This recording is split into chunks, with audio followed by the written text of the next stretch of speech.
171, taking a load back to Springboro, drop half of it. The second half I've got to take on down to Cincinnati and then head back. It's Saturday about 3 p.m. and I was hoping to take it back early, but I came in and even though the load was ready, they didn't want me to bring it because they said they didn't want the customer to expect it next time to come early. So they asked me to wait, so I did. I just wanted to talk about becoming a truck driver because that's not my normal topic, but some people have asked a few questions about it, and I've even had people stop me on the loading docks and ask me about it because they're not happy with their job, or they feel like they're not making enough money and they think truck drivers have it easy. And for the most part, truck drivers do have it pretty easy. I'm not saying it's my ideal job because I've had jobs in the past that were a lot less demanding, both my time and physically, and perhaps even for that matter less stressful. And truck driving is not an extremely stressful job, but it's it has its own requirements, and some people aren't really adapted to that kind of requirement. So I want to caution you, if you're thinking about going into the field of trucking, it's a wonderful career, but it's also got its traps and downfalls. I've only been doing it for about 2.5 years now, and I was kind of, well, it's what I wanted to do when I was young, because we would drive on the highway and I'd see these big rigs and I thought they were the coolest thing ever. And the only thing cooler I thought was airplanes, and I've had my share of flying those, but I couldn't make money at it because that's a lifelong career. If you want to drive a truck, you can start now, whether you're 21 years old or you're 61 years old, 71 years old. It's easy to get into. And basically there are two primary ways to get into truck driving. One is to find a company that will hire you and put you through a truck driving school, usually their own. It's another business, but they own it and run it. Or to go to a private truck driving school, pay for it yourself, and then find a company to hire you that will reimburse you for all or part of it. I did the first. I got on the internet, did a search to see what company needed drivers enough to pay for the entire schooling, and I found CR England, which they have schools several throughout the country. I know they have a school in Richmond, Indiana, Gary, Indiana, up by Chicago. They have a school down in Texas, I think 2 down in Texas. Salt Lake City is their headquarters and their biggest school. And they have a school down in California, near Riverside. And also, I don't know if they have a full school anymore down in the southern part of Texas, Laredo. I know they have a facility down there, and I think they closed the school. They just use, what they use the school for now is just for training existing truck drivers. So, but they are a good company in that regard. I contacted them. A week and a half later, I was on a Greyhound bus from Mansfield to Columbus, and then from Columbus we went on to Chicago, and then they sent a shuttle over to the bus station, took us back to their facility in Gary, and processed us. We did some paperwork. They wanted to make sure everybody met the qualifications that was on a Sunday, which, they went over the qualifications on the internet, but they wanted to make sure.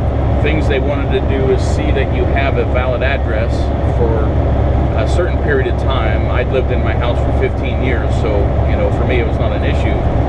But I had to verify it by bringing mail and they had particular kinds of mail, not junk mail, but like mail with from a utility company, like the electric or gas company or whatever, with your name on it, so they can verify you're not homeless and looking for a truck to live in. And then they wanted to make sure I think right away they took a drug screen, and they weeded out a lot of people. As I recall, we started with about 200 people on that Sunday. Now that's 1 week at one facility, new drivers. But I have to say this, don't quit your job to do this unless you know you're going to pass all of the qualifications. Because if you have medical issues, if you have criminal record, if you have things you're trying to hide, they're going to find it and they're going to send you home. So if you quit your job for it, you're going to be sorry. And by the time we had that 200 that started with us, of the original 200, I think only 5 graduated from the school. And that's because most of them got kicked out for one reason or another, and it was things they dug up from the past. So if you have a squeaky clean record and you've been in your home for a pretty good long time and you've not had any issues with drugs, no problem. So anyway, I went there on a Sunday. 17 days later, I had my CDL, and those 17 days consisted of studying to take the test for your permit. You cannot drive an 18-wheel truck on the highway without a permit. And then, of course, you have to also have a licensed CDL instructor with you when you do so.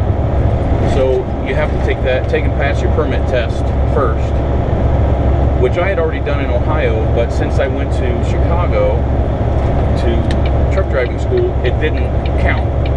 So I had to do the same test again in the state of Indiana. And it was a little bit different. Some of the questions were different, and honestly, some of the answers I'd answered in Ohio and gotten right, which I didn't miss any. And I'll tell you the technique to learn it. You don't have to be brilliant. But some of the answers on the Indiana test were different from the answers on the Ohio test, the direct opposite. And I argued with my instructor. He showed me in the Indiana CDL book that he was right. And I showed him in the Ohio CDL book that I had been right, but I wasn't right for their purposes.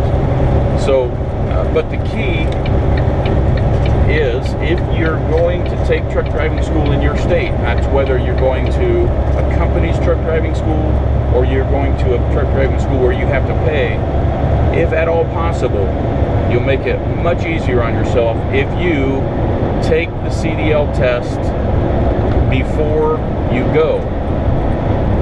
That's the test not for the license but for the permit, because several days is spent studying for the permit. And we had a few people, and it was people that didn't take it seriously, that didn't pass. And I have to say, it may have been some people who didn't speak English well, found themselves struggling and didn't pass. And then you may have some people that are just not capable, and those are the people that got sent home right away. So after a few days, you go down to you have to do them all together. They make it easy on themselves. You'll go to take that test, but they've also prepared you. After they prepare you to take the CDL permit, they prepare you to take the driver's license test for the state where you're testing. If it's your home state, you don't have to do that. Me, since I was an Ohio license holder, I had to take the test for Indiana as well as the CDL permit for Indiana. And so I went ahead, and then you can also take some other tests at that time if you want. If you want tank, hazmat, which I don't recommend unless you need it, doubles and triples, which I have and haven't needed. But you can take those at the same time, but I don't necessarily recommend it because you're going to have a pretty full plate trying to pass all of these tests in one day. Most of the companies, especially if it's a company, they're paying for your hotel, some of your meals, your instructors, the things that they pay for. They don't have a lot of patience for people that fail and then try again and fail again without a pretty good improvement, and so on. We did have some people that failed miserably the first time. Second time they went and almost passed, so they let them go a third time while everybody else was practicing actual driving on the range. They would go and take their third attempt. Some passed and some didn't. Some of them, if they took their second attempt and showed no improvement at all, they sent them home right then. So we just had empty, full classroom, and then after lunch, 4 or 5 empty seats, and then next morning 4 or 5 more empty seats, and so on, until we got weeded down. So once you've taken all of your tests, your written classroom tests, then they're going to put you out on what they call the backing range, where you learn how to back the truck, the semi.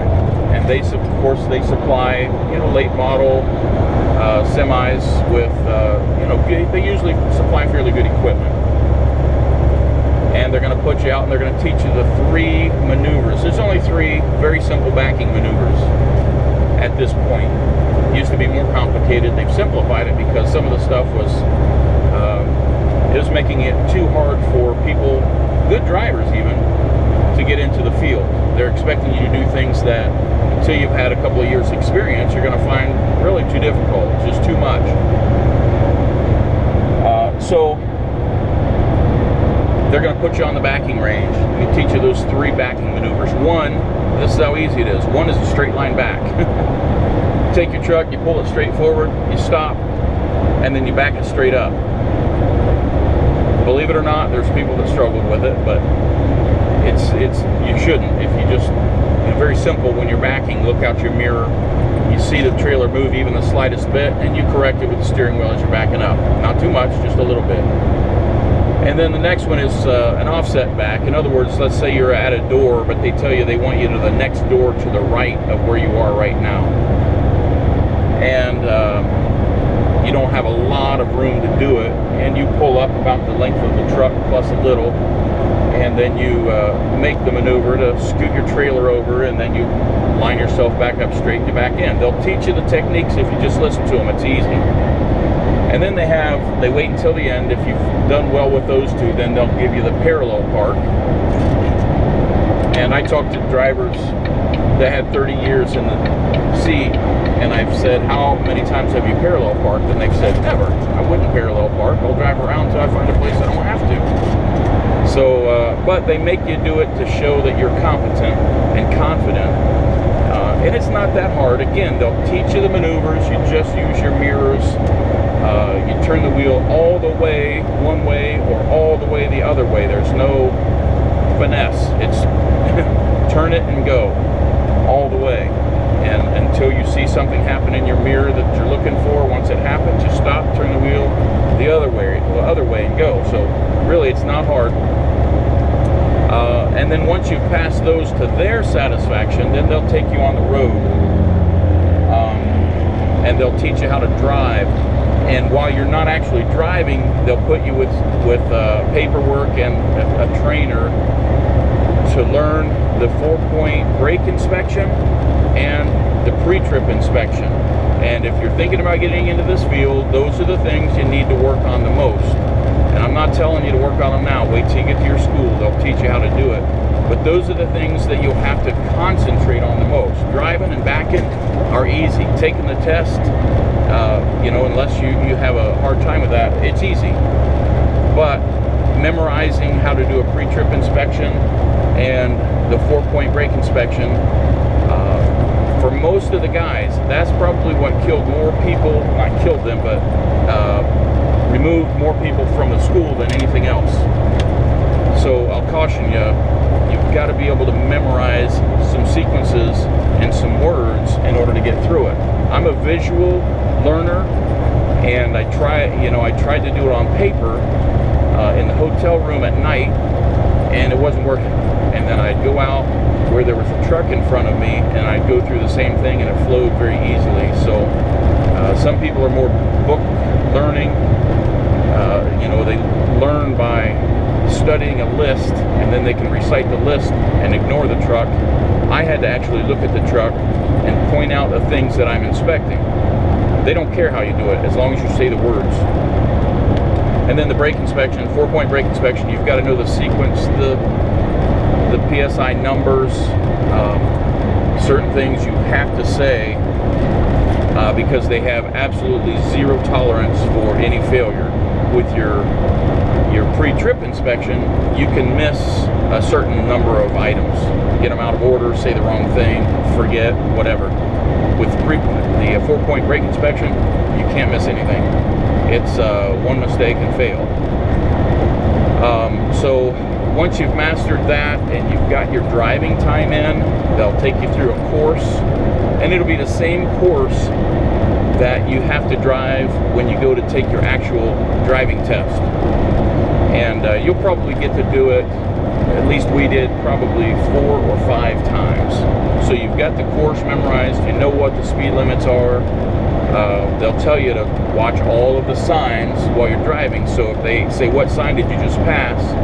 And and you look in your mirror, you don't see it because it's obscured by bushes or it's around a corner, you'll know what it was. I missed that one, but it didn't count off for me.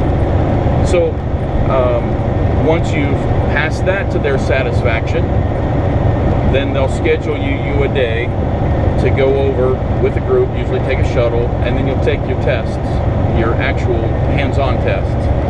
And they'll start you out with a pre-trip inspection because it fails more people than anything, and they can just send you back once you fail it. If you pass that, they'll do the 4-point brake inspection, and if you pass that, you'll go do the backing maneuvers. If you pass that, then they'll take you on the road for the road test. Most of the people that got to the end, well, I would say half of the people that got to their first actual hands-on test passed their first time, and then the rest either passed their second time, or in one case, I know somebody that took like 3 times to pass, but she was foreign and she was showing improvement each time, so they let her stay. Another guy, he got clear to the end and took a wrong turn on his actual road test. They told him to turn left, he went straight. They told him to pull over. He said, hop out of the seat, I have to drive it back, you failed. And then that shook his confidence. He took the test at least 2 more times, failed them both times earlier, didn't even get to the driving portion, and they